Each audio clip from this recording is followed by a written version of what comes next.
Mm.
Hi there. We're just going to be waiting for another 2 minutes. We're getting the last questions from the last group, and then we've also got one more panelist who's dialing in another 30 seconds or so. So we should be just about ready in the next 3 minutes. Sorry for the wait.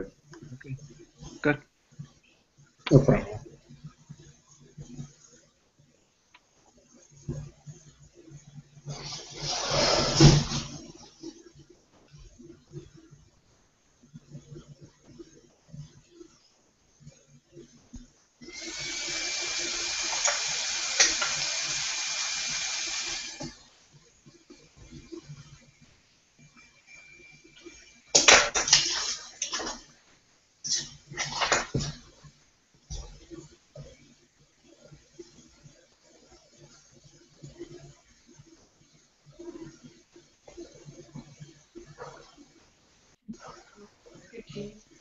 Yeah, I mean, you look very young.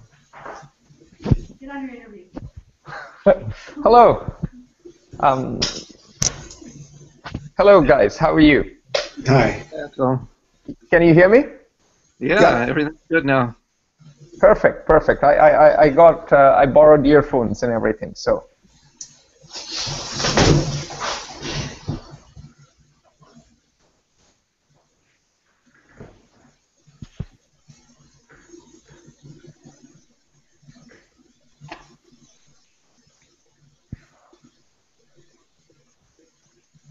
Luke?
Yes. Can you hear me? Yes. Perfect. How are you doing? Good. How are you? Okay. Good to see you again, Norm.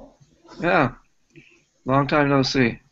Ah, exactly. So you're Excellent. living in. Good afternoon. I'm excited to welcome you all to the afternoon plenary on this Sunday. Thank you for taking the time to join us. I would like to get started by mentioning that we have questions from multiple groups that we will be going through. I also am looking forward to doing a brief recap of bios of the people who are on the plenary. Again, this is the TechCrunch, Reframe It, Silicon Valley Community Foundation, Knight Foundation, Miami Community Foundation, National Online Dialogue on Immigration Policy. So on our panel, we have David Leopold, who is founder and principal of David Wolf Leopold and Associates, where he specializes in matters of immigration, visas, and citizenship. His work focuses on representation of healthcare institutions and physicians, deportation defense, and federal immigration litigation. He is an advocate for immigration reform and has served as the president of American Immigration Lawyers Association. Norm Matloff is a professor of computer science at UC Davis. He specializes in parallel processing, computer communications networks, data security, and statistics. He formerly worked as a database software developer in Silicon Valley and has written extensively on tech industry labor practices, focusing on H-1B work visa. Dr. Matloff has also provided expert testimony in litigation on age and racial discrimination in the software industry, and has presented invited testimony to the U.S. Senate and House of Representation, the U.S. Senate and House of Representatives on immigration issues. Atul Singh is a lawyer, current affairs lecturer, and founder and editor-in-chief of Fair Observer, a global affairs analysis site. He previously worked in corporate law and has spoken on a wide variety of topics in foreign policy, international affairs, immigration, and the global economy. He is also a contributor to the Huffington Post and a columnist for Al Jazeera. He has written on immigration in publications as well. I want to express gratitude for each of the three of you for joining us as experts on our plenary session. With that, I'm going to turn to the questions from the technology community about immigration policy. So the first of the afternoon questions. From group one, is a pathway to residency without citizenship a suitable alternative to a pathway to citizenship? Can I just test to make sure? Sorry. Yes, Lisa has just joined us as well. I'm pleased to welcome her. She is also on the panel. I didn't mean to not share her bio as well. Lisa Johnson Firth is the principal of Immigrants First Immigration and Human Rights Law Firm. She specializes in removal defense, asylum, UNT visas, naturalization, Violence Against Women Act petitions, and asylum issues. Ms. Johnson Firth also serves as adjunct professor of law at Georgetown University Law Center, where she focuses on immigrant women and human rights. So again, the question that we're going to begin with is a pathway to residency without citizenship a suitable alternative to a pathway to citizenship? This was asked by Group 1. Who would like to begin with that? I'm happy to start off there. I'm not sure I understand what that means. You know, that sort of seems to be the Republican alternative, a pathway to legalization.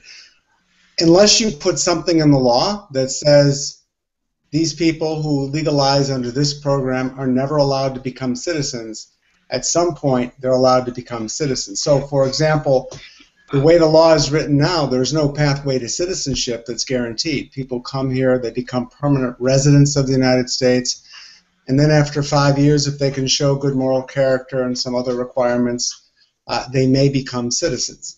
So in answer to the question whether a immigration reform without a full viable method to get to citizenship at some point is an alternative, I don't think it is. I think that we don't want to create a subclass of people in this country who will never be citizens. We need people in America to be invested in this country, to be invested in 100%. And the only way you can do that is by giving them the chance to earn their citizenship down the road. Thank you, David. Lisa, oh, Norm started speaking. Norm, would you like to address this? Sure. You know, I think maybe people watching this may not fully understand what's going on here. You know, it's basically become a political issue. Interesting that David decided to identify a party. I guess I better start off by saying that I'm a registered Democrat and have been all my life. But in my opinion, it's a pox on both of your houses. Both parties have made political hay out of all this.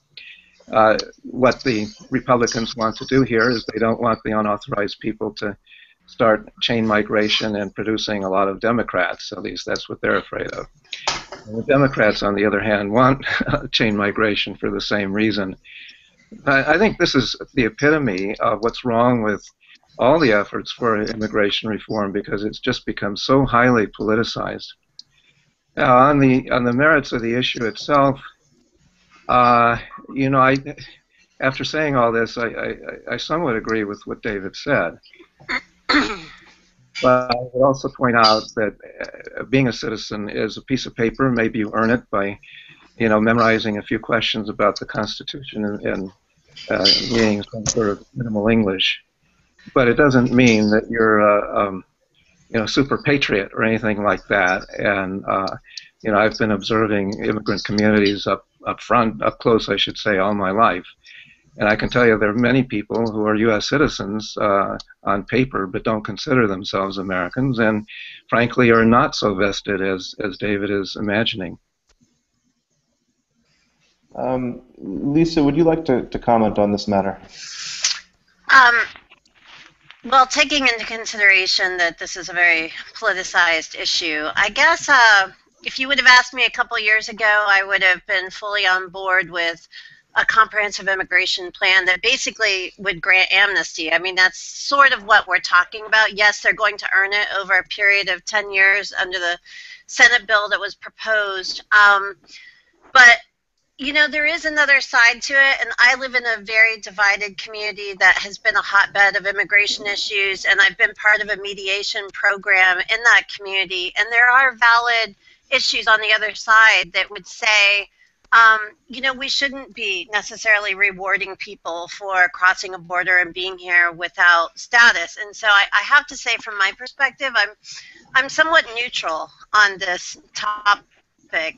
Despite the fact that I'm an immigration lawyer and I represent a lot of undocumented persons, I can see arguments both ways, and there are some other middle grounds. I agree that if a person is not a citizen, they're not fully vested in this country, but there's a lot of people who wouldn't necessarily desire that status and may be happy having the ability to have work permits, and I think that we've seen that in the DACA program, the Deferred Action for Childhood Arrivals, despite some of the problems with it, that it has satisfied a big gap for undocumented children to be able to get work permits, have in-state tuition and driver's licenses. So there may be some middle ground that could satisfy both sides of the debate.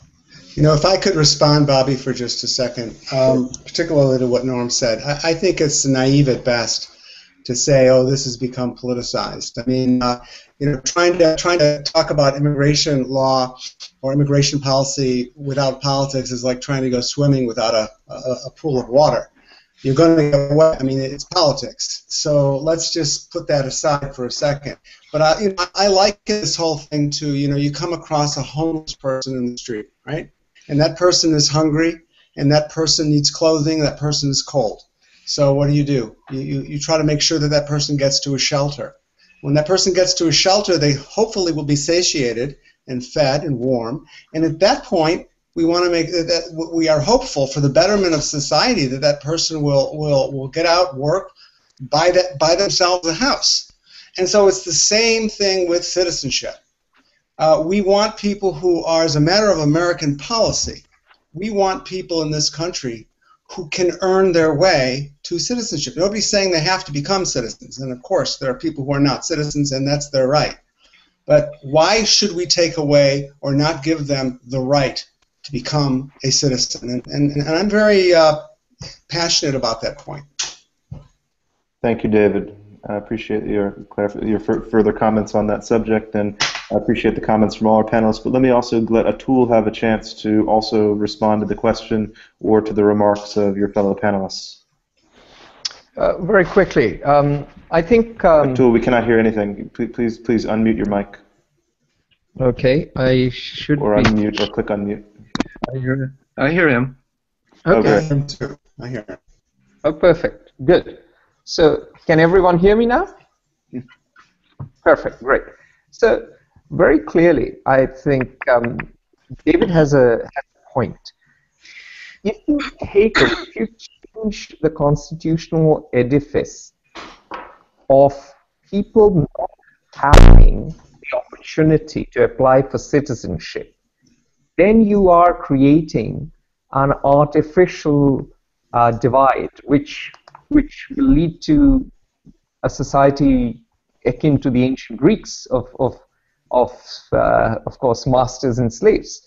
Not exactly in that term, but there is an underclass, and that underclass can stay, but it is never going to be a citizen. Having said that, a lot of people who do become citizens do it only for travel. And some people even give it up for taxation purposes. This has started to happen. I have friends who have given up the American passport, believe it or not, because they don't want to be taxed on their worldwide income. They choose to live in Europe and Hong Kong. So, again, if you look at the way things are shaping up, it's fluid. And I think a key thing to get people to be less paranoid about getting a green card is to have a better work permit system.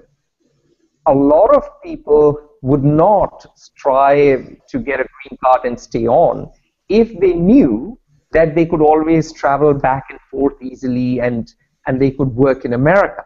Now, immigration policies worldwide are tied up with politics and emotion. They're irrational everywhere. And that is because of the tangled nature of identities and cultures and whatnot. But if we could cut through that a little bit, and this is a younger country, so it's relatively easier to do it here than, let's say, in England, or which England has done pretty well for given the length of history.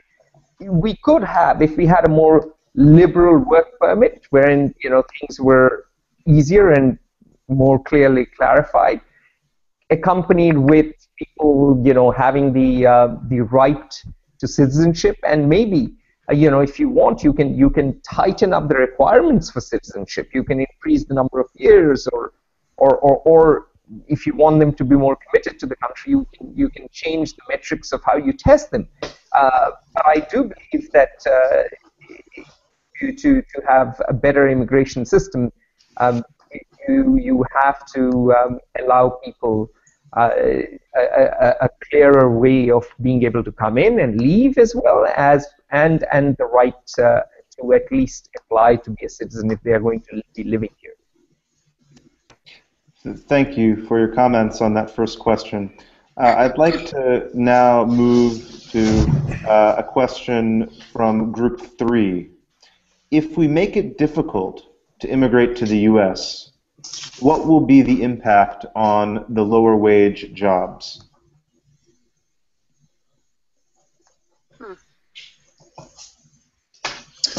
I'm happy to start again. First of all, it is difficult to immigrate to the United States. So all we have to do to make it difficult is not do anything. It's very difficult.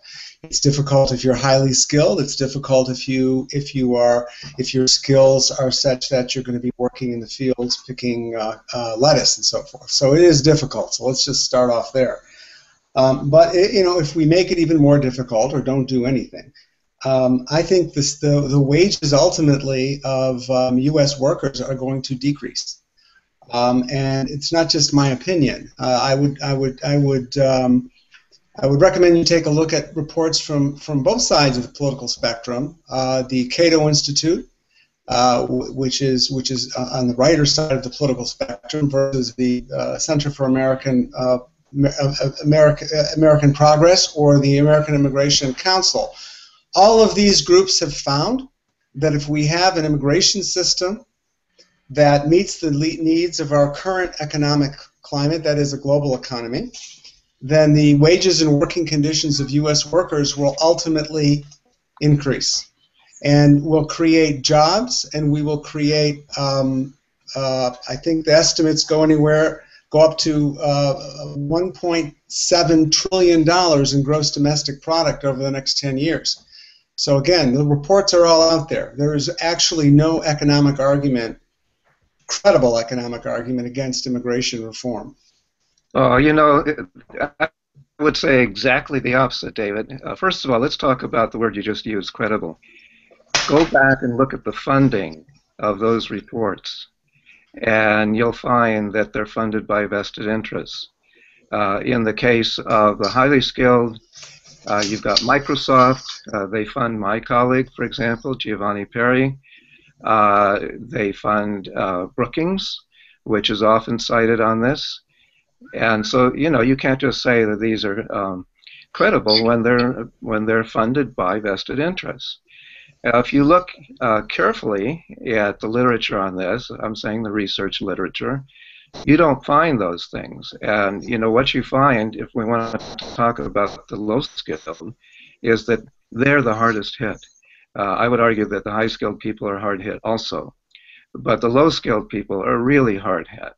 And all you have to do, you go to Whittier Boulevard in East LA, or you go to International Boulevard in East Oakland, and just talk to a Latino laborer there and ask, are you going to benefit from more people coming in? What do you think they're going to say? Of course, they're going to say no. And they don't need a degree in economics to tell that. They can see what's going on. I'm happy to respond if nobody else has any comments. Well, I was going to turn to Lisa, but David, you're welcome to respond, and then well, let Lisa go, and then I will respond. Norm was responding directly to you, so let me let you respond, David, and then I'll turn to Lisa. Yeah, well, it's interesting that Norm hasn't been able to name a single study. I mean, there is the Heritage Foundation study, which is from the extreme right, but then that thing was kind of discredited because one of the major people that was in that study turned out to be a self-confessed racist. There really is no economic argument, and we can talk about anecdotal examples, and I'm quite surprised that a professor would go to an anecdotal example of talking to somebody on the street corner. But every study that you go to, I mean, the subtext of what Norm's talking about is that employment with immigration is a zero-sum game, and it's not. Immigrants create jobs, and that's always been the history of immigration. And they're really, I mean, when you talk about, you know, we can talk about who's funding who, but I don't think there's anybody who can seriously challenge the credibility of the Cato Institute, the Brookings Institute, the Center for American Progress. Their numbers are different, but they're all saying the same thing, and that this is going to add to the economy. And we may not like having immigrants here, but the bottom line is the facts show that the economics are in our favor in terms of immigration. I would cite a website. Go to American Immigration Council, and council is spelled like city council. AmericanImmigrationCouncil.org. There's tons of economic literature on this. Well-written, credible economic literature. Well, you know, David, I'm sorry to jump in, but I would like to make a plea that we stay away from ad hominem arguments. I think that's a reasonable request. I don't believe it was ad hominem. You came back with an anecdote. You didn't come back with any real response, Norm. So I thought it was fair to respond to that. I'm sorry. Well, you know, if you take it that way, I apologize. But let's hear some real statistics as opposed to just. All right. Well, okay. Well, if you want to hear real statistics, I can cite a number of papers. The problem is, you said I wasn't able to. That's not. That's a cheap shot. It's not right.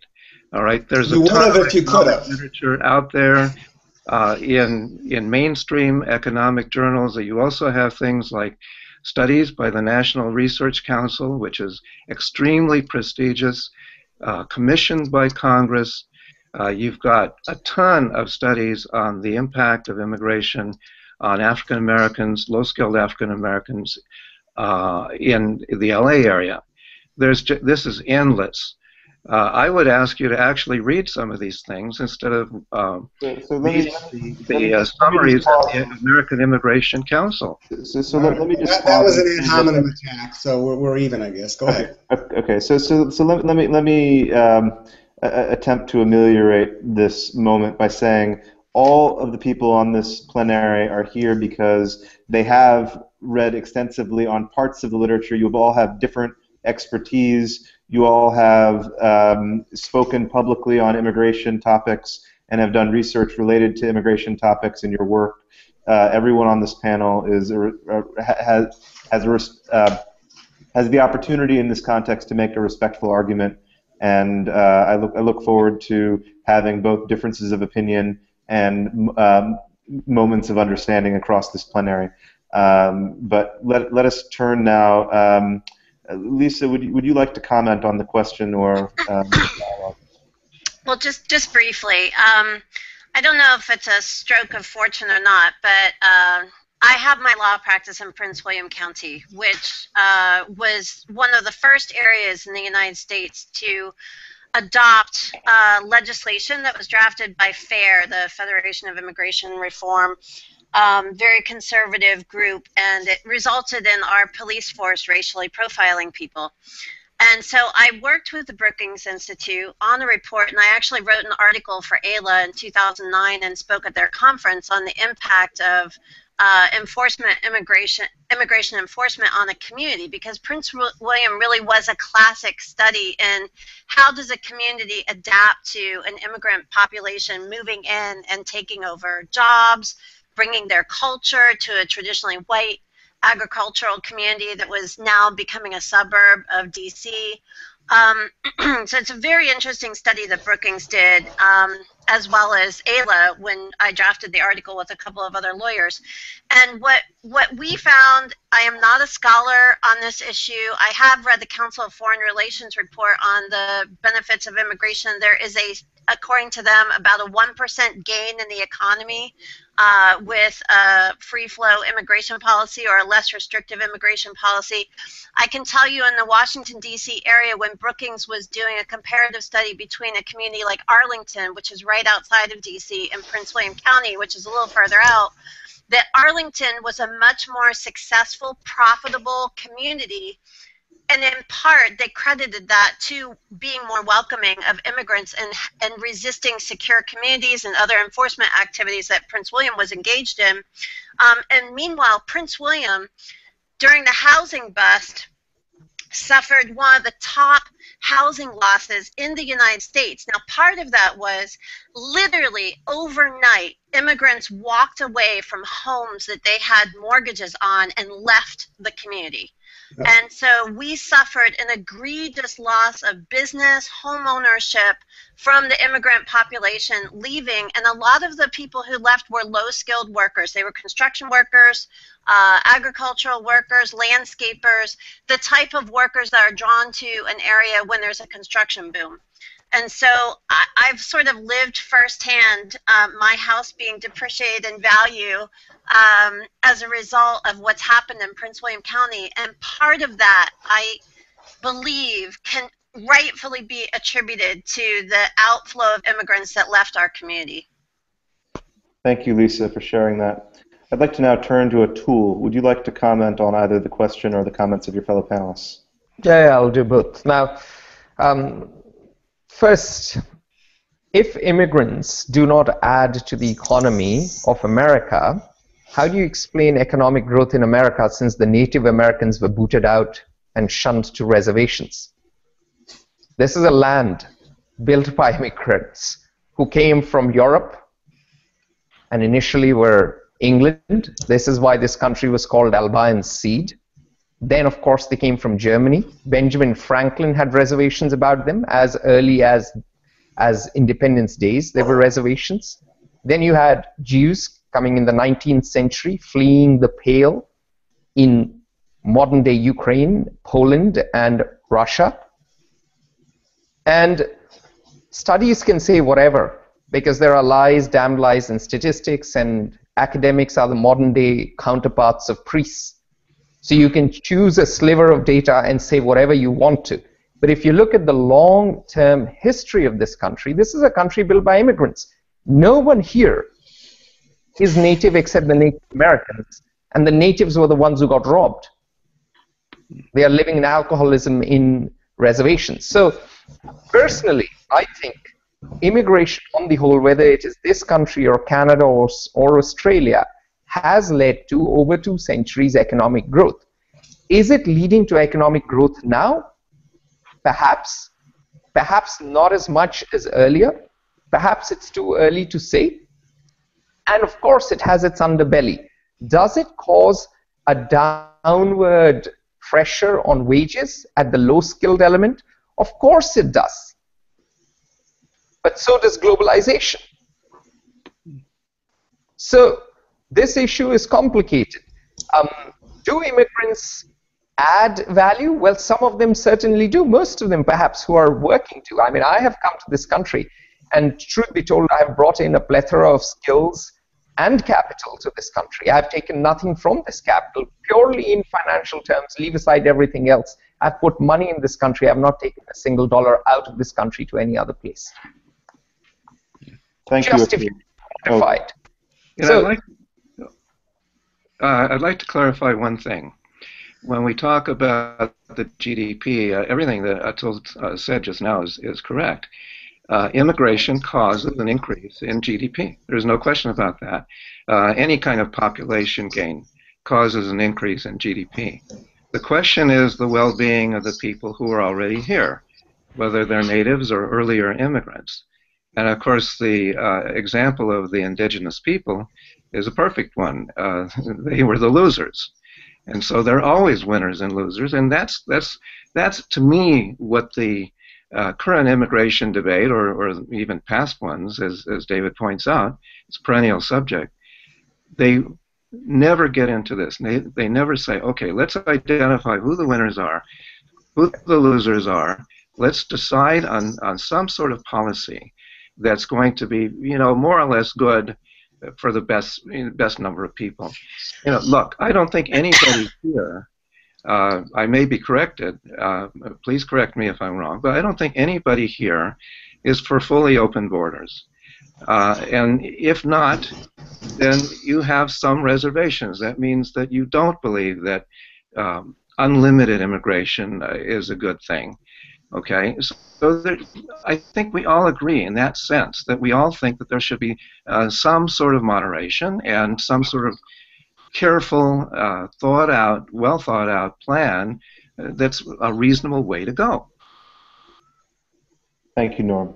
I'd like to turn to the next question, which connects here. So this is a question from Group 4. Why don't more states want to use the E-Verify system? Let me say that again. Why don't more states want to use the E-Verify system? Who would like to address that? Do you want to pay more for getting your car repaired? At the end of the day, look, let's make it very simple.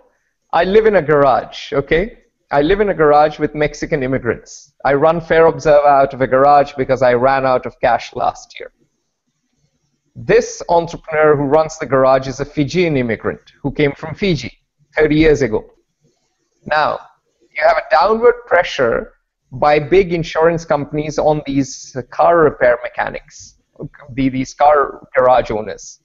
So, a car garage owner, when you come in with your car that's smashed up, the insurance is going to pay, he sends an estimate or she sends an estimate. This is run by a woman. The big insurance is basically a monopolist or an oligopolist. The bargaining power is completely asymmetric. So, there's a downward pressure on what the garage owner will be paid. So once there's a downward pressure on what the garage owner is being paid, the wages that the garage owner can pay out are therefore lower. So the only people to do the job are the Mexicans. It's a 100% Mexican workforce from Jalisco.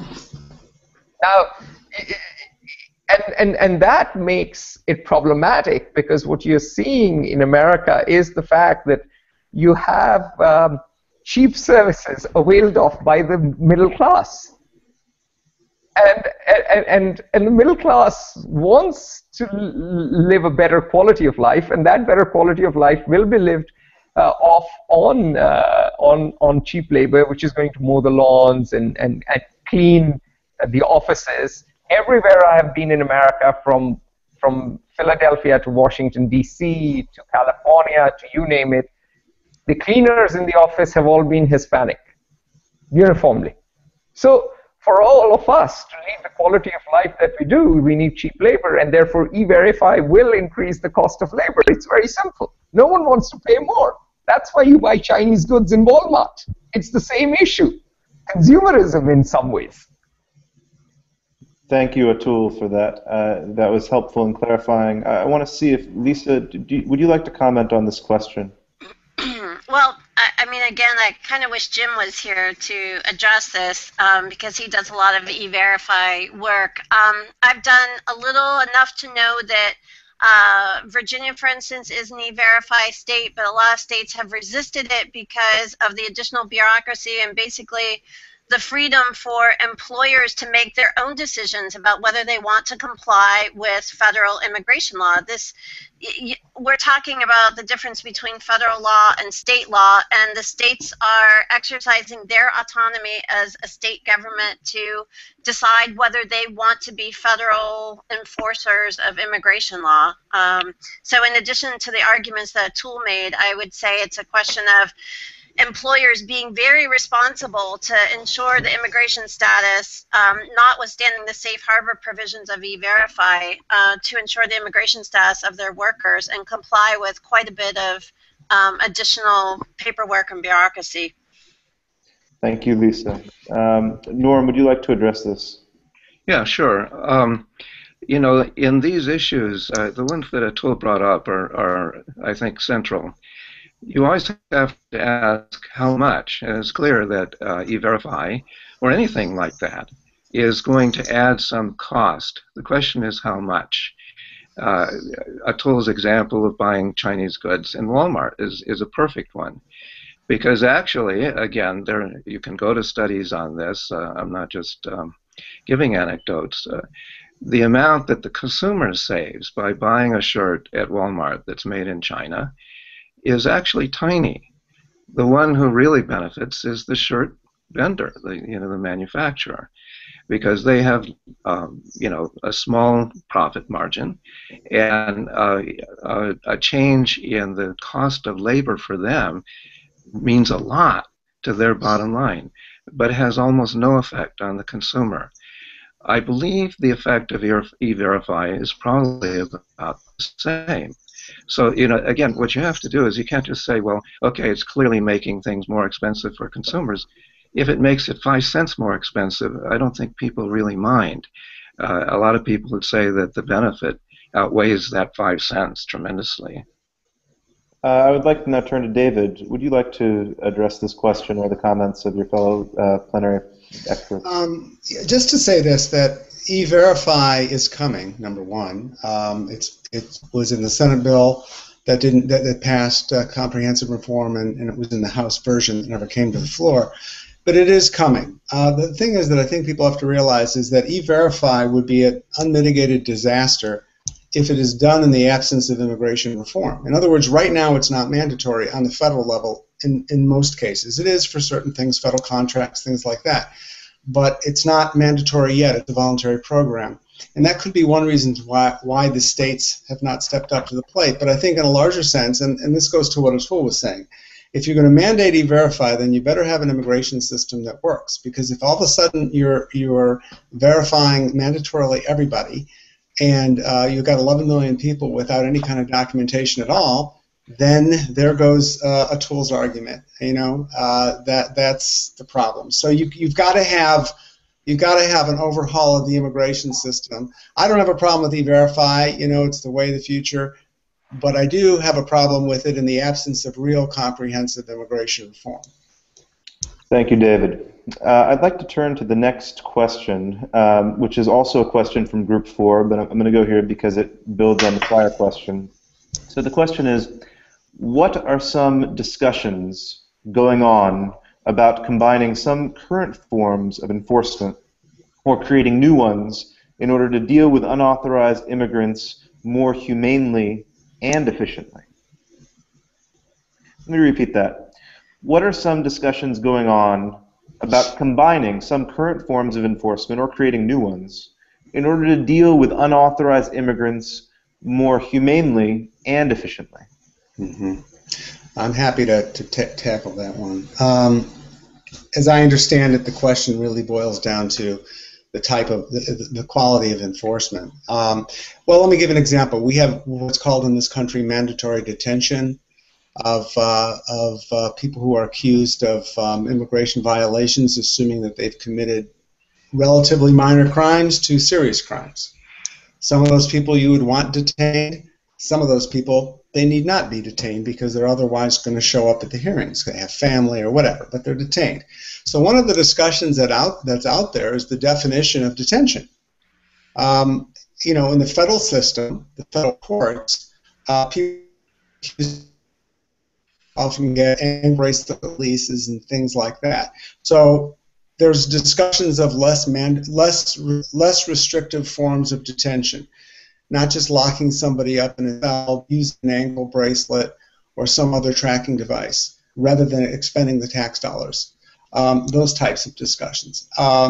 In terms of, generalized enforcement itself, one of the things that we need to think about is that this is a business for private industry.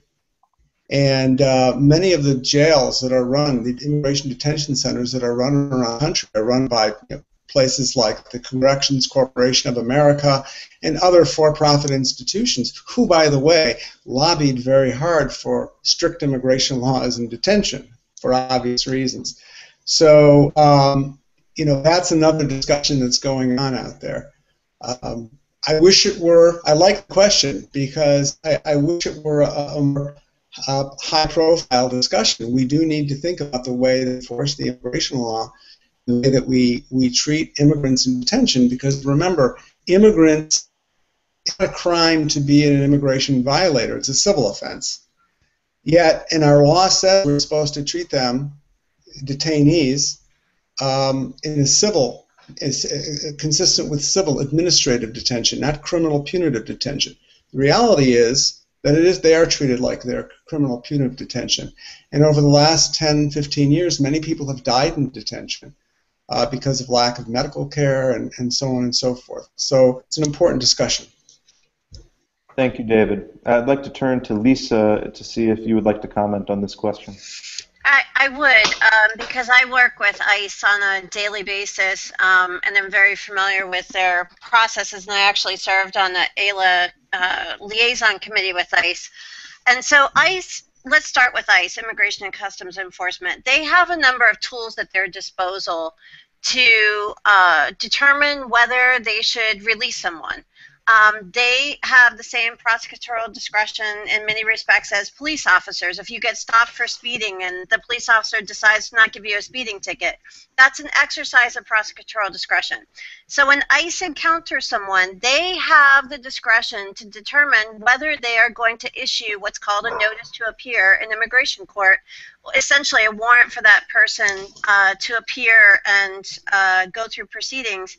They have the discretion whether to do that or not. They also have the discretion whether to hold someone. David had mentioned mandatory detention, and for sure, mandatory detention is a very broad, sweeping term that encapsulates everything from, killing someone to stealing $10 worth of broccoli, depending on the criminal sentence that you have had in the past.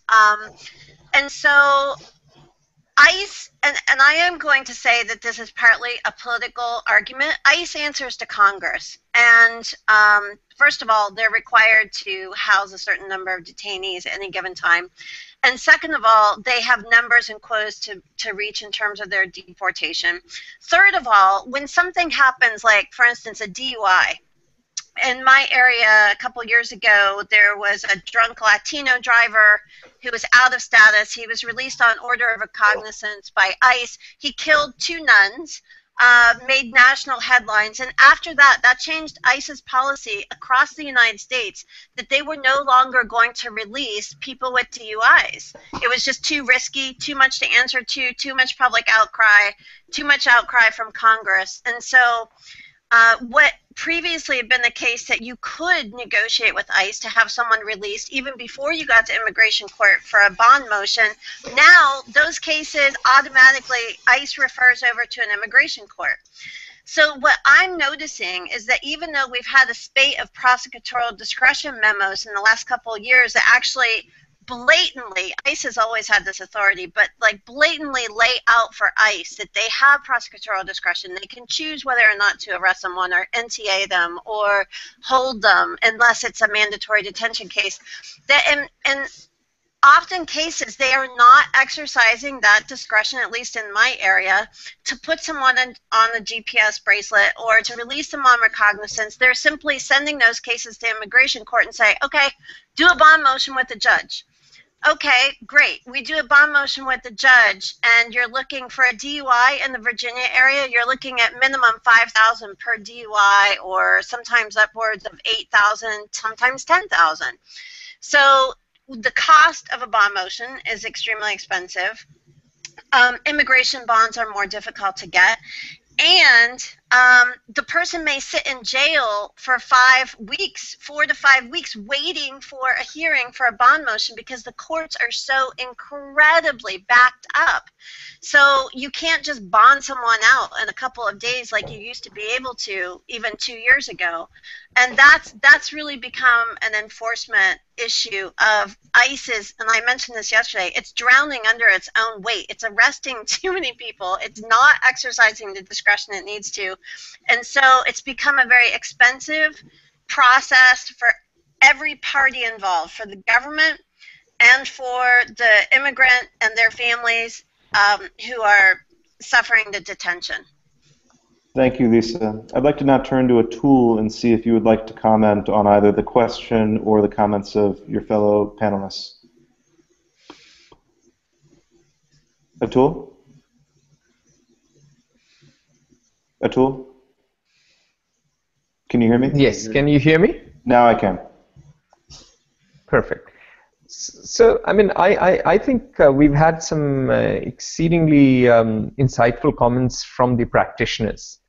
And the short answer to the question is that I don't see enough of an attention to the humanity in imposing immigration decisions. Now, simple thing I will tell you is when you land in America, America as a society is great. America is very open and friendly. And I've lived in many countries and traveled around the world, and I do that on a regular basis.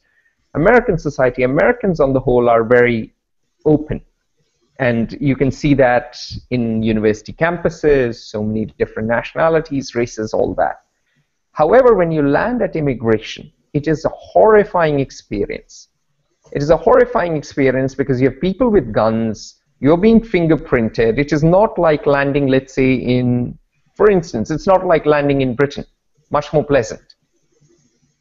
Not like landing in Germany, much more pleasant. And that whole element of, I would say, in some ways, this is a country which is in fear of its own shadow. And Lisa's example of the overreaction because one person who was DUI goes on to murder 2 nuns is the classic example of America of overreaction and irrationality.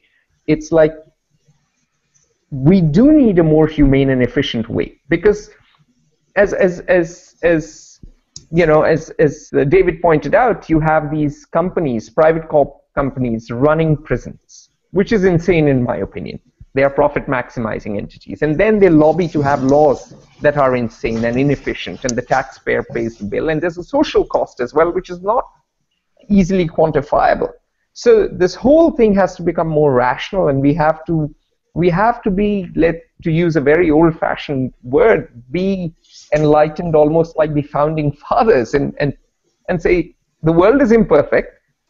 This is the way we have. At least we can be humane in imposing certain things, and that debate that debate and that discussion to my mind is not even happening.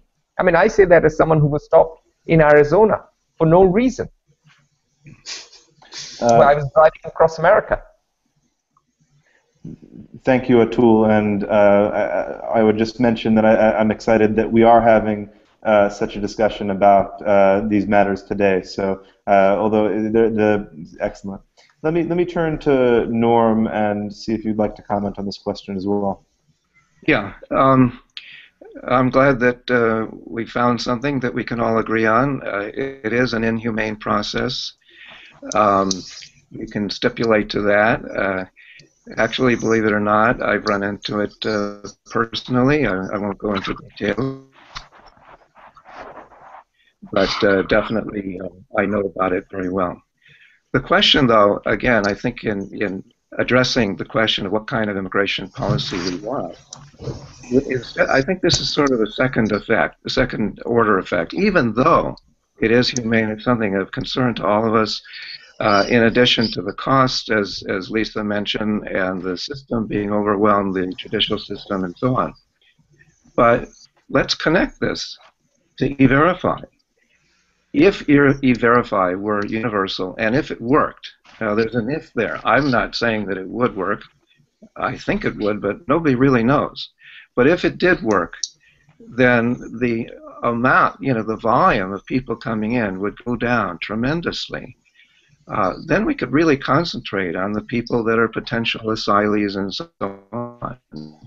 And the judicial system would be able to deal with them in a decent way and give them a fair hearing, which I don't think they're getting now. So again, I would say let's go to the root. Let's try to address the root problem, which is the attraction of jobs. And then, as I said, hopefully E-Verify would fix that. It's the same thing for the H-1B issue. If the prevailing wage were defined in a reasonable way, in a realistic way, is what I should have said, and really reflect the true market value of that particular worker. Now that's key, that particular worker. If the prevailing wage or legally required wage, whatever you will call it, were defined properly, then the issue of the perennial debate about how many we should have would be a non-issue, because we wouldn't fill the cap that we already have. So, again, my point is address the root problems, not the periphery. Thank you, Norm. Let me turn to the next question here. So this is from Group 1. Would the DREAM Act institutionalize military exploitation of lower-income immigrants because it grants a pathway to citizenship through military service? Let me repeat the question. Would the DREAM Act institutionalize military exploitation of lower-income immigrants because it grants a pathway to citizenship through military service? Who would like to take that? It's already institutionalized. I don't buy that. I mean, Rome needs mercenaries. Who goes to fight? Who goes to fight?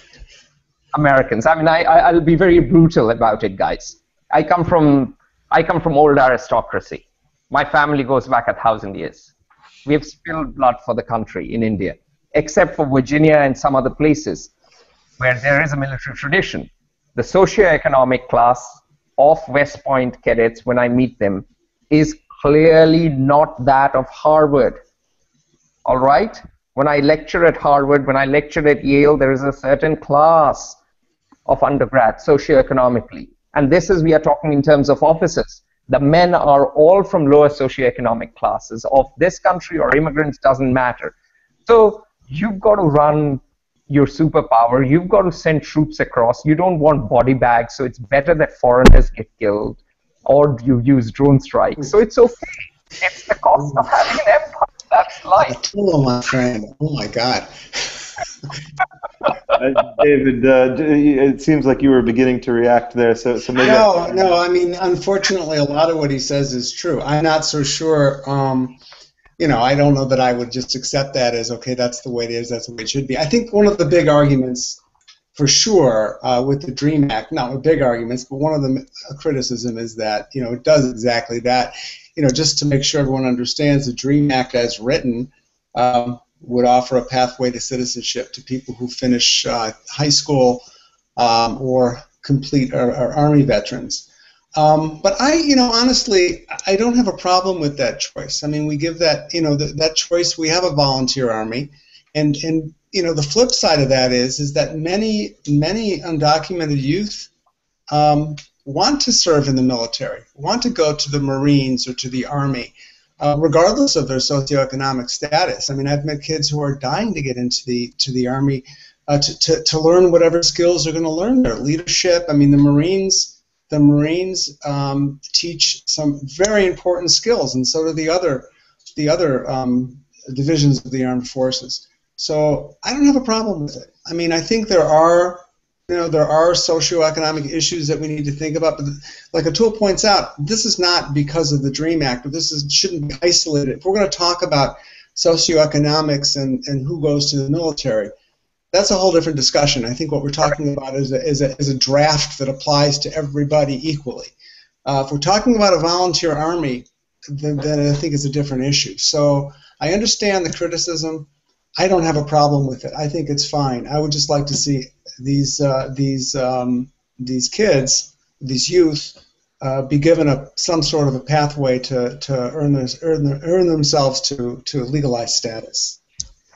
David, to come back to what you said, I completely agree with you. I think if people care about inequality, they should talk about rationalizing the rationalizing the taxation system in this country. They should talk about improving education. Public education in this country has been cutted out. I lecture in Berkeley, and kids don't know how to punctuate. Yeah, you're right. They graduate from high schools which have been underserved by good teachers, and kids are being trained to test, not to learn. If you want to talk about social problems, talk about real problems. Don't bring the DREAM Act or the classic political correctness crap, which is, it is institutionalizing, yada yada. Don't miss the wood for the trees. Let's talk about the real issues. Thank you, Atul. Let me turn to Lisa. Would you like to comment on either the comments of your panelists or the question? Honestly, I have nothing further to add. They were both on point. I agree with David's perspective. I've done hundreds and hundreds of DACA applications, the Deferred Action for Childhood Arrivals, and there is a great desire amongst the young immigrant population to join the military for the reasons that David suggested. And you know what? It's really no different than when I traveled to West Virginia, how I used to feel very offended that you would find military recruitment offices in the poorest towns of the United States that you don't find in McLean, Virginia, for instance. And so, yeah, I guess it's an extension of that. I'm not necessarily condoning it. And on the other hand, I'm married to a husband who spent 22 years in the Air Force as an enlisted. That was his pathway to getting a high-skilled government position where he did very well. And so the military has its benefits, and that is a viable course for a lot of people to get their foot in the door on the social ladder in the United States. Thank you, Lisa. Let me turn to Norm and see if you'd like to comment on either the question or the comments of your fellow panelists. Yeah, actually, I would agree with 95% of what Atul said. I think the remaining 5% is that he comes from an aristocratic family and I don't.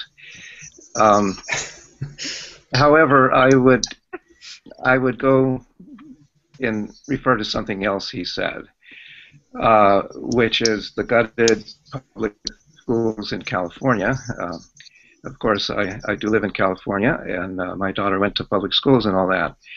The punctuation issue or the poor English skills, which I totally agree with them on, are not really due to the gutting of the public schools. I want to make that point. It's a general societal issue. Kids, even from the good schools and whatever, don't like reading anymore. They don't read for pleasure. That's a whole other issue. But what's relevant is the issue of the gutting of the public schools, including the employer that he and I have, the University of California. And I believe that it's very clear that immigration and globalization as well plays a significant role there. You can't import a lot of poor people and export high-skilled jobs and avoid the fact that that's going to be a recipe for fiscal calamity. That's ought to be very clear to anybody. Now, look, when I talk about importing poverty, I'm talking about my own father, all right, who just barely finished high school and so on, all right, and who was an immigrant. But the fact remains that if you have too much of that and you have too little to compensate for it, you are going to have fiscal problems. There's just no way around that. Now, the NRC study I mentioned by George Borjas and Richard Freeman at Harvard, okay, this is back in the late 90s. They found that the average California family is paying $1,500 extra in taxes because of immigration. Now, again, maybe that's a good investment, but I come back to the same theme that I brought up earlier. That conversation hasn't been held. Okay, David says it's inevitable. This is a political issue. Well, of course he's right, but that doesn't change the fact that we're not talking about the real issues, the ones that count, and we ought to push that we do that. Maybe this little forum here is a start in that direction. Thank you, Norm, and thank you to all the panelists on that question and on this plenary. I'd like to now turn to a question from Group 6. What efforts have been made to cut down on the length of the visa and green card application process? What are the most effective ways to cut down the wait times?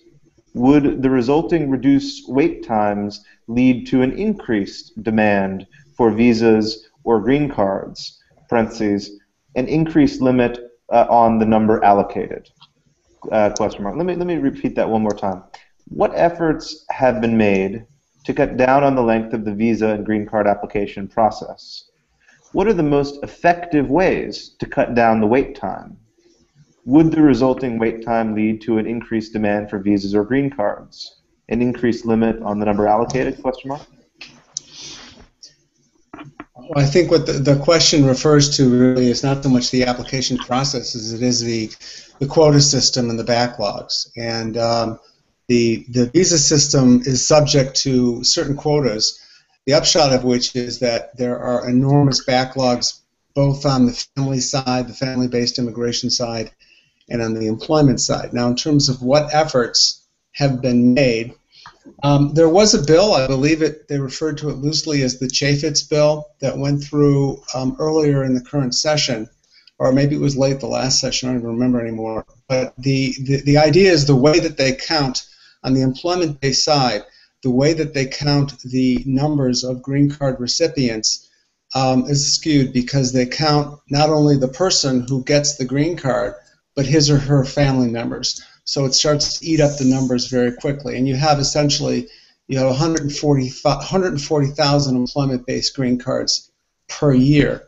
So if you're counting that against entire families, then you're going to eat up that number quickly. So one idea, and the debate also is whether the president can do it through administrative relief, whether you change the method. That's legally, that's not clear whether he can do it or not because of the way the statute's written.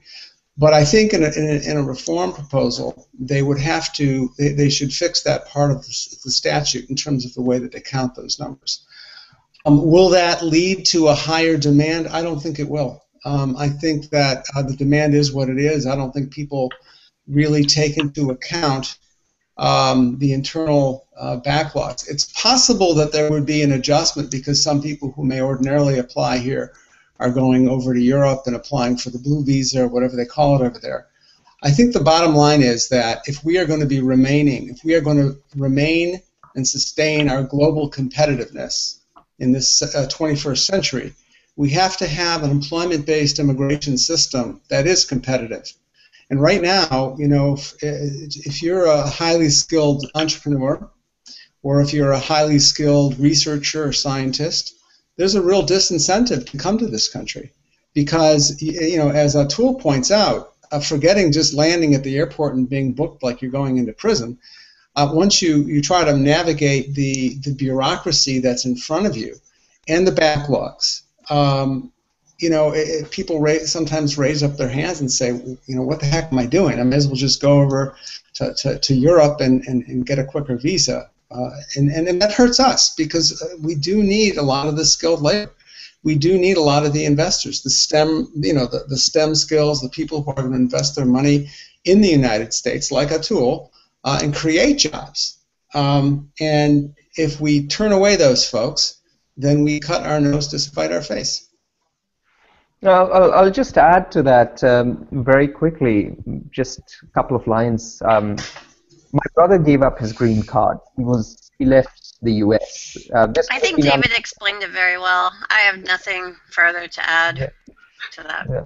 Yeah, he explained it brilliantly. So I'm just giving a personal anecdote. So my brother gave up his green card, and that was precisely because, partly because of the taxation issue, and partly because there are other alternative places. I can't hear a tool. I can hear a tool. Yeah, I hear him. Okay. Perfect. I hear. And then the second thing is, I am under daily pressure from my mother, who keeps telling me to leave America and come back.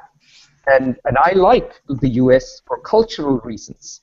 I like the U.S. because the Valley is a good place to be. Berkeley is fun. I like this kind of discussion. So I like it from a social and cultural point of view. But legally, just applying to stay here and getting that EB1 green card wanted me to pull my nails out. It was just a horrendous ordeal, and I don't wish it on anyone else. Thank you, Atul. I'd like to now see if Norm, if you'd like to also comment on the question or the comments of your fellow panelists. Yeah, I do. You know, first of all, of course, I strongly, sorry, David, but I'm going to have to strongly disagree with you again. We don't have a STEM labor shortage. This is very clear. The wages are not rising. Anybody can, you don't have to be an economist to know that if wages are not rising, then you just don't have a shortage. In fact, in the computer area, wages are what they were back in 1999, 15 years ago, okay, from the EPI study. And this is, by the way, this is not disputed. The people like Hansen and Slaughter, who write on the other side to economists, they agree that wages indeed are flat. So we really don't have a shortage.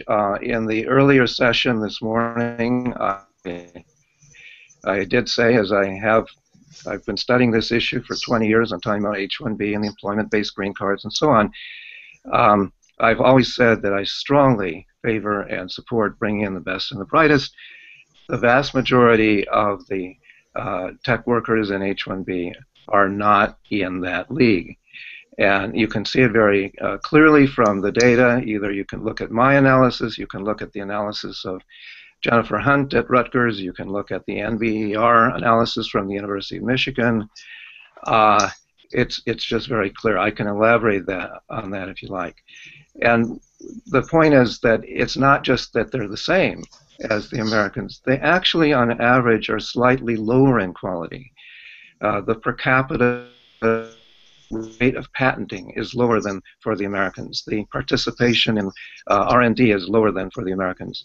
The foreign students in computer science, on average, attend less selective universities than the Americans, and so on. And so I think what I would say that I most disagree with David on is his point that we need these people to stay, I think he said, to stay globally competitive in tech. Actually, it's hurting our competitiveness. When you take people who are more creative, for example, going to the patent issue, and replace them by people who are less creative, that is a net loss for the economy and for the country. Now, the other point I would make is the same one I made earlier. Go to the core issue. If the prevailing wage, that is the core issue for H-1B and employment-based green cards, if it were a realistic market wage, and I can go into great detail as to why it is not currently, why the current law makes it a lowball figure, if that were fixed, we wouldn't have any problems with the caps. And the employment-based green cards would go quickly. In other words, somebody would get their green card quickly because we wouldn't have hitting the cap, that problem. So again, fix the prevailing wage issue, fix the problem of hiring young foreign workers instead of older Americans. I'm talking about over age 35. This is a rampant problem. It's been recognized by Congress. Again, I can show you studies on that, but I think anybody in the industry knows that it's very obvious. Fix that problem. Thank you, Norm. David, I was going to say one more thing. If I could, I had one point to make. I'll be quick. The employers like this slow process. We discussed this earlier in the morning session, Atul and I. They like the slow process. If you're an employer in the tech industry, you want those engineers to be trapped. You don't want them to leave you in the lurch when you're in the midst of an important project. A group of researchers, including me, visited a household name firm in Silicon Valley 2 years ago. I can't divulge what it is, but let's say you all know this firm, that's for sure. And they told us, quite frankly, that they don't want legislation that speeds up the process. Okay, they were very open about it. They volunteered this information. In fact, they felt so strongly that they didn't realize they were talking out of school. They were saying something very damning. So they want the status quo. And it's not going to change if the powerful, in the morning session, Atul talked again and again about the power of the corporations. Well, in this case, I don't think things are going to change in that respect because they want that process to be slow. David, since Norm addressed 3 or 4 of those points to you, would you like to respond to any of that, or shall I go to the next question? No, I mean I can quickly respond. I mean I don't really agree with what he's saying. Look, first of all, what he's not telling you is that the H-1B process itself is extremely expensive for any employer. You're talking in upwards, for an employer to employ one person in H-1B, you're looking at a minimum if there are over 25 workers in the company of 2,000, about 2,300, and that's just filing fees. So it's not a cheap thing. And then when you go to the prevailing wage, I think the counter is sometimes also true, that the prevailing wages are artificially high. I mean, you see both. And the employers, in many cases, are hamstrung by prevailing wages that actually don't reflect the market, that are way higher than what is really paid in that industry. I agree that there's a problem in the prevailing wage, but I don't think it's that they're artificially low. In fact, I think it's the opposite. The other thing is this. There are caps on H-1Bs, but there are no caps on H-1Bs for institutions of higher education or nonprofits that are related to institutions of higher education. And the problem is if you had businesses like Norm is trying to say, we want to keep this slow, we want to keep people enslaved, and so on and so forth. He didn't say enslaved, that was my word. Indentured servants or whatever. How does that explain, for example, Microsoft, which has been a big proponent of more H-1B numbers, and in some of these companies, I don't know that it was Microsoft, have had to either work offshore in California beyond the line of the United States territorial waters, and have had to build plants in Canada or wherever else. I mean, if we don't allow skilled workers to come in and work in occupations that employers need them, then we are cutting our nose to spite our face, and we are cutting ourselves off from global competitiveness, because this is a global economy. This is not an insular economy. This is not the same economy that existed when this immigration law was written in the 60s, the basics of this immigration law, and the H-1B kind of came into fruition over the last 20 years. But think about it. I mean, the economy is much different today than it was even 20 years ago. The way we communicate. I mean, so if we're going to just sort of put together this insular little economy that does not look beyond our own borders, yeah, we are going to lose our competitiveness in the 21st century, and in fact, the ability to attract the best to this country is going to go away. Thank you, David. Where I'd like to turn now is that we have. May I reply? If you'd like to add in your reply we're going to have 2 more questions, and you're welcome to add on a reply to what he said when you respond to the next 2 questions. So let's just do that from a consideration of time and get it. So I just want to. We're going to be these 2 questions both relate to the Senate bill. One of the questions is from Group 6. It seems that having a nationwide system for E-Verify would be more effective than a state-by-state, but wouldn't that be more costly? Why is there an emphasis on border protection and punishing unauthorized immigrants rather than enforcing and punishing employers who hire unauthorized immigrants in the Senate bill? I'll read that question one more time, and then I'm going to ask the other question, and then I'll turn back to the panel. It seems that having a nationwide system for E-Verify would be more effective than a state-by-state, but wouldn't that be more costly? Why is there an emphasis on border protection and punishing unauthorized immigrants rather than on enforcing and punishing employers who hire unauthorized immigrants in the Senate bill? Now, I'd also like to turn to the other question about the Senate bill, the Senate proposal. This question is from Group 3. One part of the Senate proposal is that unauthorized immigrants should be granted registered provisional immigrant status for 10 years before being being eligible for legal permanent residence. Why the 10 years? And in general, how do the wait times get decided for immigration status and visas? Try this one more time for this last question. Repeat it one more time. One part of the Senate proposal is that unauthorized immigrants should be granted registered provisional immigrant status for 10 years before being eligible for legal permanent residence. Why the 10 years? And in general, how do the wait times get decided for immigration status and visas? Who would like to begin with that? I'm happy to begin. Okay, on the question on the Senate bill, on the E-Verify, I mean, I think it makes more sense to have it nationwide. When you're talking about immigration, immigration is a federal policy, and we shouldn't have a hodgepodge of various immigration laws in different states.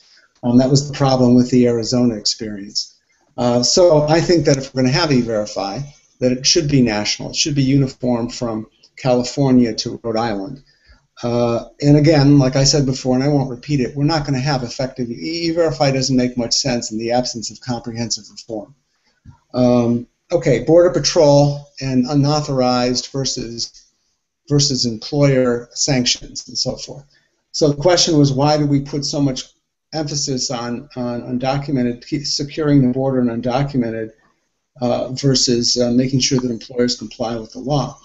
Well, you know, there's all kinds of. First of all, I don't agree that that's the right approach. So, if the premise of the question is that that's a bad way to do things, I agree. I mean, I think we should be making sure that the bad actor employers are not exploiting unauthorized workers, because if there's going to be that's going to cause downward pressure on U.S. wages.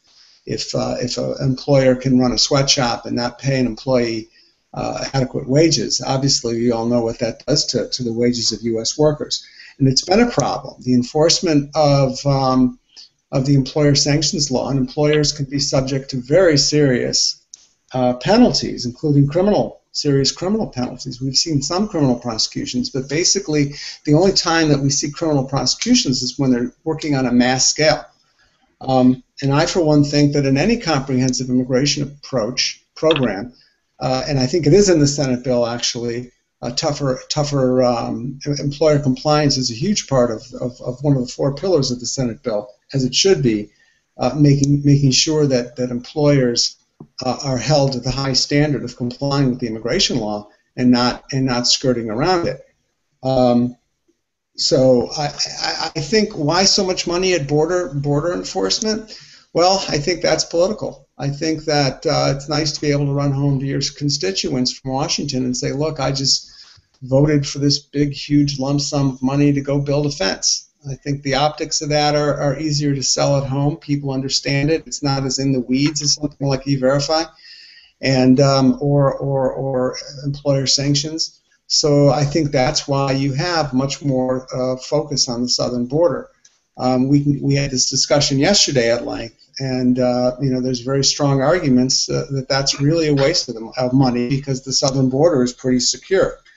And the other part of the question was, why the 10-year wait, and how do those waits get decided? You know, for example, registered provisional immigrant status to green card under the Senate bill and under H.R. 15.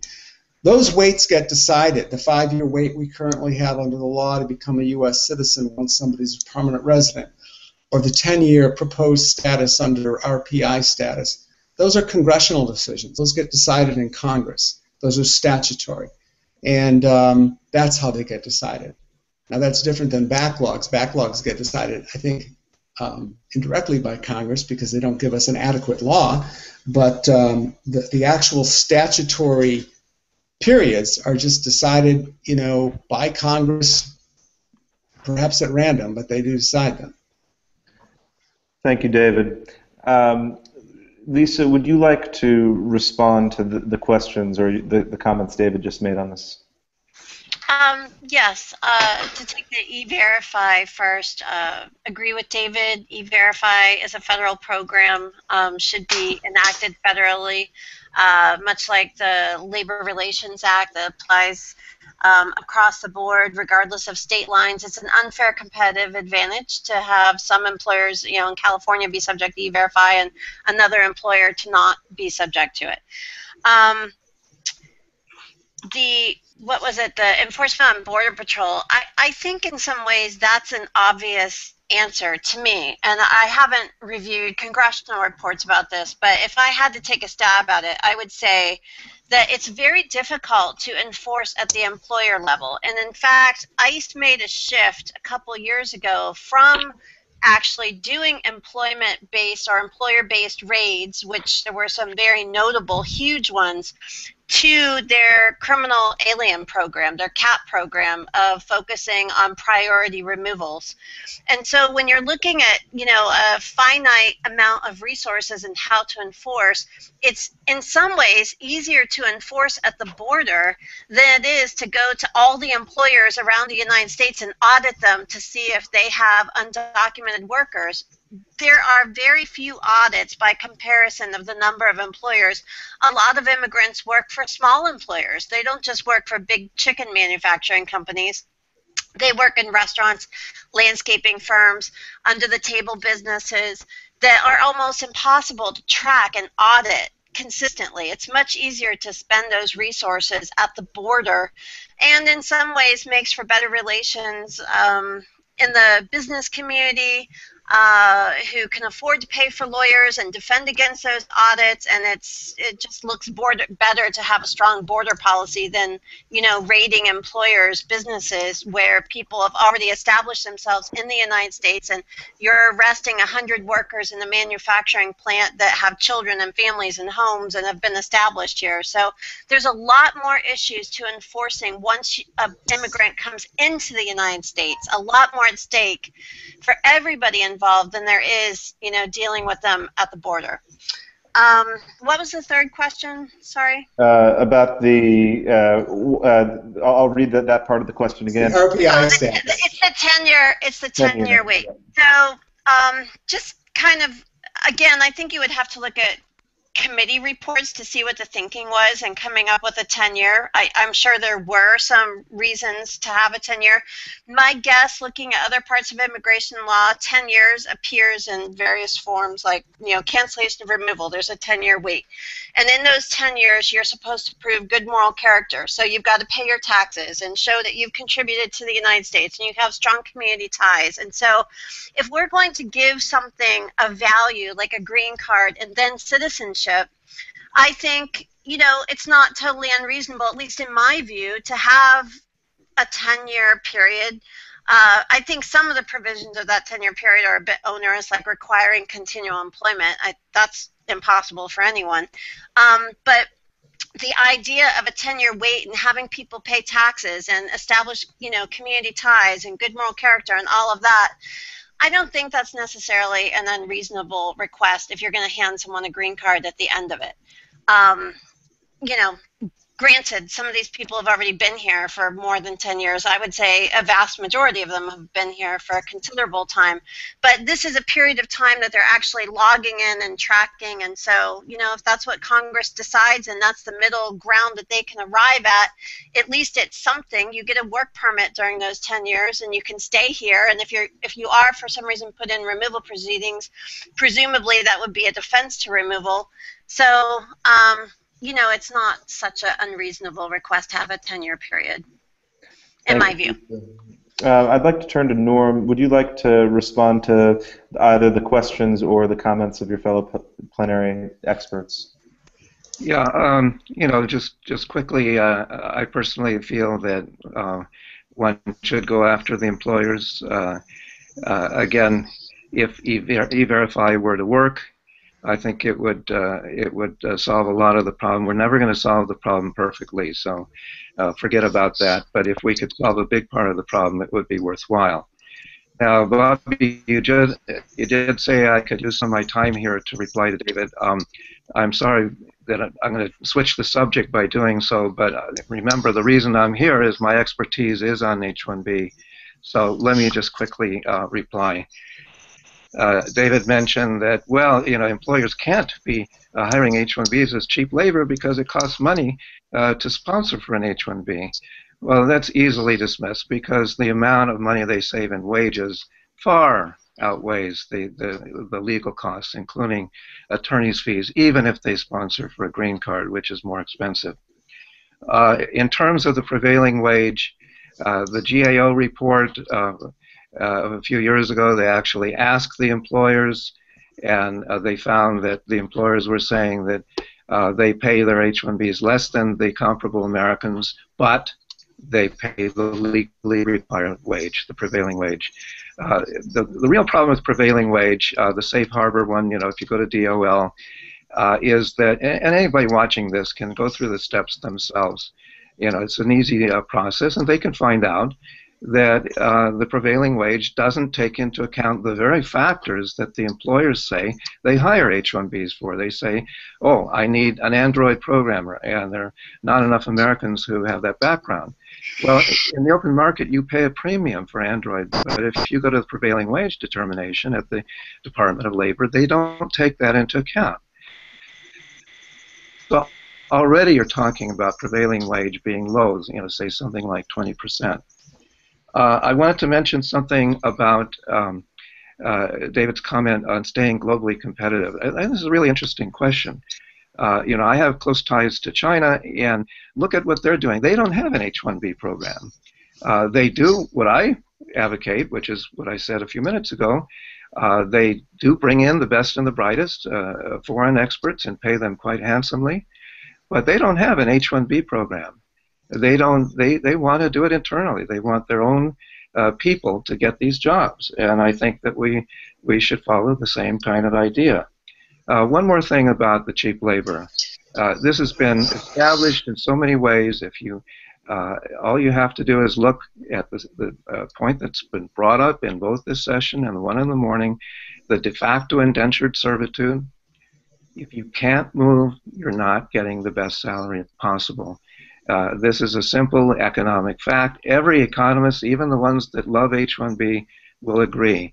Immobile workers don't make as much as mobile workers. And if you're being sponsored for a green card, you are, in essence, immobile. So you're not going to be able to maximize your salary. In fact, there was a study done on that, on how much, the title of the paper was, how much is a green card worth? And what this guy did, this professor, he said, well, let's look at people, let's look at their salaries after they get a green card and see how much they go up. And he said it was worth $10,000, and that was sort of spread around different professions. So there is exploitation there. And the prevailing wage is too low. And as I said, if you want to fix a problem, go to the core. Fixing prevailing wage would actually fix a lot of the problem. We wouldn't have to worry about caps. If I could point something out here, it's actually not true that people who are in the green card process are necessarily stuck. The immigration law actually provides for portability. And in certain circumstances, if somebody's far along in the green card process, they can go to a different employer, and you can port your H-1B, move your H-1B to a different employer. So that argument kind of falls apart. But while Norm was talking, I actually took the time to do some research here. And there's an interesting study from the Brookings Institution, and I'm finding this from the webpage of the American Immigration Council. Bottom line is the Brookings Institution has found that the average wages for STEM professions, with the greatest number of H-1B that are attracting also the greatest number of H-1Bs, the average wages are very high. And that the multiplier effect, this is the Brookings Institution, the multiplier effect of H-1Bs in those industries are showing an increase in wages for American workers, not a decrease. And it just goes on and on. I don't have enough time to sit here and read it, but it looks like it's a pretty good report. And basically what it seems to be saying here is that H-1Bs are paid as much, if not more, than their counterparts. So we're not talking about decreases in wages. That the impacts, if you look at STEM, the unemployment rate in the STEM profession in the United States was about 3.15%. That's pretty good. Obviously, it's not if you're within the 3 point, but that's full employment statistically.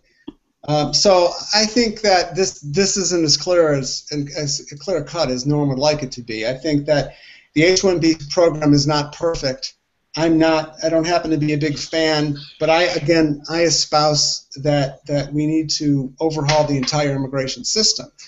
And unfortunately, we don't have that in the pipeline at the moment. But H-1B, there are plenty of employers that I see every day that cannot fill jobs, and that they're stuck because they can't get the required, workers in because the H-1B program is actually inadequate. We don't have enough numbers. We need to increase the numbers so we have more H-1B professionals.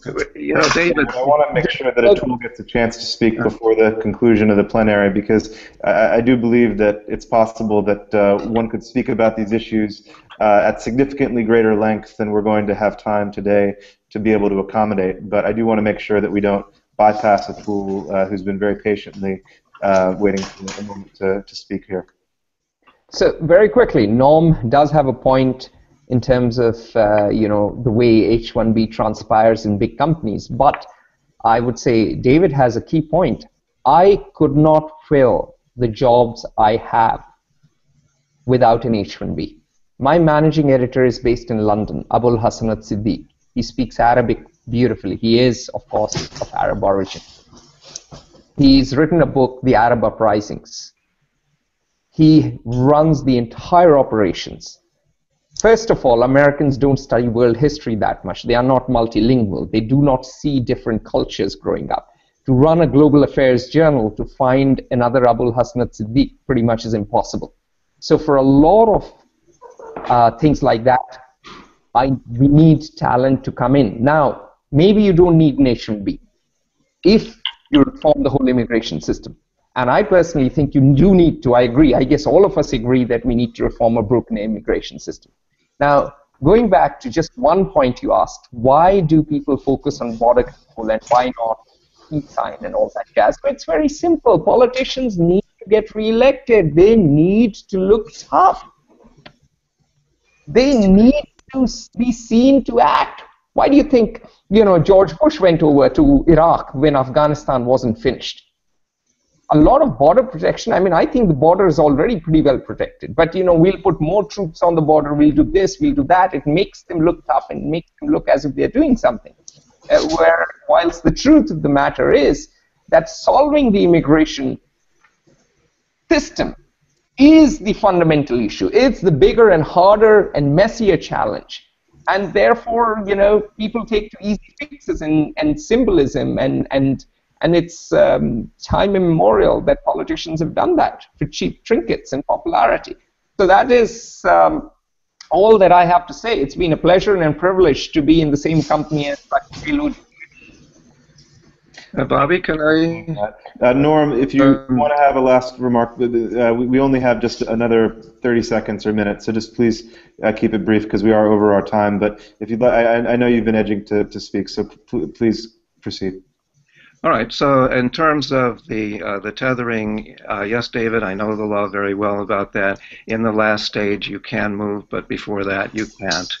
You could leave if you want, but you'd have to start the process again, as we all know. In terms of unemployment, the figures there don't say anything because, unfortunately, when people can't get a job, they have to bail. and leave the field and do something else. You have to pay the mortgage. You have to feed your family. So that's a big, big issue. The unemployment rates don't tell the picture. Brookings, as to Brookings, I know the authors of the study very well. I've interacted with them. They agree with the laws that I and others have pointed out. And again, I'm sorry, but I've got to bring in the fact that Brookings has taken over $1 million from Microsoft and the Bill and Melinda Gates Foundation.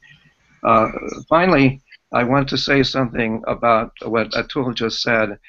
He talks about Americans, and he was implicitly treating the word American as equating to white and native, and he knows better. He shouldn't do that. There are lots of Arab Americans who are multilingual as well. I don't know if he could have found one to fill his job. If he couldn't, it's fine with me. He should be able to hire somebody. I'll just say, how many Arab Americans do you have in policy making and in journals here? And fundamentally, the fact of the matter is that when people come here, even Indians, second-generation Indians, lose their language. I can't find people who speak Hindi even in Silicon Valley, good Hindi. Yeah, all right? No, so I just want to say, let me push back. Don't equate to white. I'm not implying it to be white. That is an ad hominem attack. Back up. No. But that's not what Atul said. Atul didn't say that. Atul said that Americans, as I understood it, we don't study language like we should, and he's absolutely right. Correct. This country is too insular, and we don't look, we don't look overseas. So he's right about that. I think we do need to teach our kids how to speak language. I think that's what he said. He didn't say anything about white, as far as I could hear.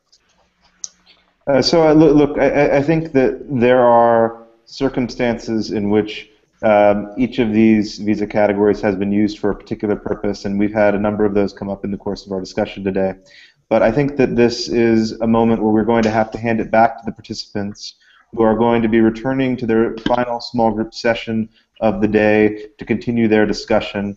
I appreciate that there have been a diversity of opinions on this panel because that has been one of the goals of the panel, to have diverse perspectives from different experts with different backgrounds and experiences so that we can ensure that we have a rich discussion across this deliberative process. I'd like to thank each of the panelists for taking time out of their busy lives on this Sunday to join us and answer the questions from the participants. With that, I'm going to invite the participants to return to their small groups. The moderators and you will be returning, but also keep in mind that the final survey has either already arrived at your computers or it will be arriving shortly.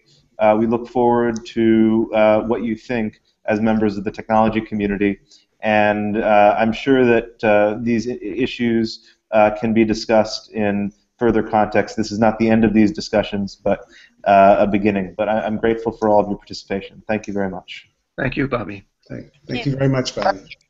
Have a great day.